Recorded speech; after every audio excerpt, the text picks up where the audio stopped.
देश का एक अहम राज्य है जो दुनिया भर में अपनी खानों और अपने खनिजों के लिए प्रसिद्ध है। झारखंड राज्य अपने नाम के ही अनुरूप झाड़, जंगल और हरियाली से भरपूर है।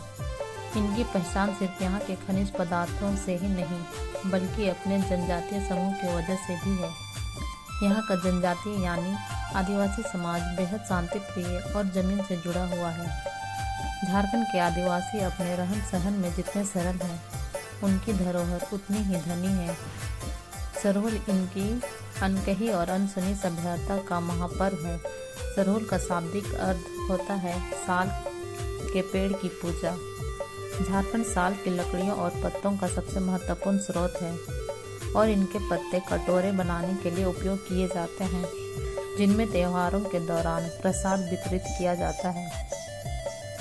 साल का उपयोग आयुर्वेदिक दवाओं में एक कसैले पदार्थ के रूप में भी किया जाता है और इनके बीजों का उपयोग दीयों का तेल बनाने के लिए किया जाता है।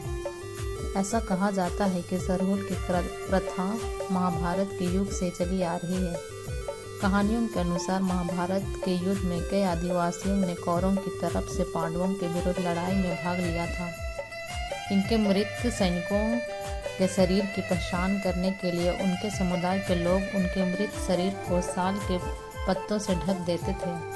जहां दूसरी लाशें सड़ने लगती थी, वहीं पर साल के पत्तों से ढके मृत शरीर लंबे समय तक भी खराब नहीं होते थे। झारखंड का आदिवासी समाज प्रकृति की पूजा करता है। अपने त्योहारों में प्रकृति के हर रूप पानी, धरती, पहाड़, जंगल और अपनी प्रार्थनाएं अर्पित करते हुए अच्छी फसल, अच्छी बारिश और खुशहाली की कामना करता है।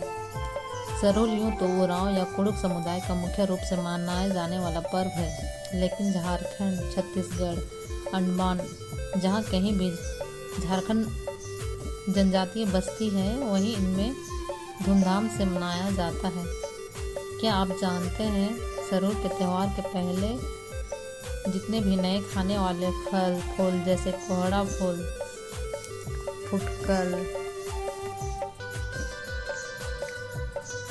जौकी, कटहल इत्यादि उनका सेवन नहीं किया जाता है। सरहुल पूजा हो जाने के बाद ही इन्हें खाया जाता है। सरहुल 3 दिन तक पूरे हर्षोल्लास और आस्था के साथ मनाया जाने वाला त्यौहार है। सरहुल के पहले दिन घरों, पूजा स्थलों, साल के पेड़ों की सफाई सजावट की जाती है।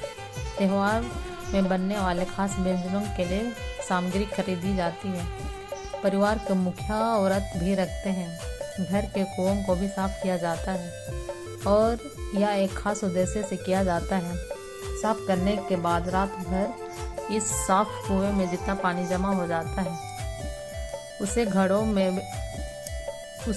में भरकर पूजा स्थलों तक ले जाया जाता है और पानी से भरे ये घड़े वहीं पर छोड़ दिए जाते हैं। अगले दिन फिर उन घड़ों को देखा जाता है और माना जाता है कि यदि उन घड़ों में से पानी घट गया हो तो इसका मतलब है कि आने वाले साल में बारिश कम होगी। लेकिन यदि घड़े में पानी लबालब भरा हो तो आने वाले साल में बारिश बहुत अच्छी होगी। उस समुदाय के बड़े बुजुर्गों का मानना है कि इस परंपरा की भविष्यवाणी कभी गलत नहीं होती। खैर, बात आस्था और विश्वास की है। पहान के पूजा के बाद प्रसाद के रूप में हड़िया दी जाती है। सरहुल के तीसरे दिन लाल पाड़, साड़ी, धोती और खूबसूरत वेशभूषा में सजकर लोग मांदर, ढोल और नगाड़ों के साथ भव्य शोभा यात्रा निकलते हैं। इस शोभा यात्रा में झांकियां भी निकाली जाती हैं, जो झारखंड की विभिन्न परंपराओं और स्वरूप को दिखाती है। फिर एक दूसरे को गुलाल लगते हुए कतारों में जोड़ा के नाच कर सरहुल का त्यौहार अंतिम पड़ाव पर पहुंचता है।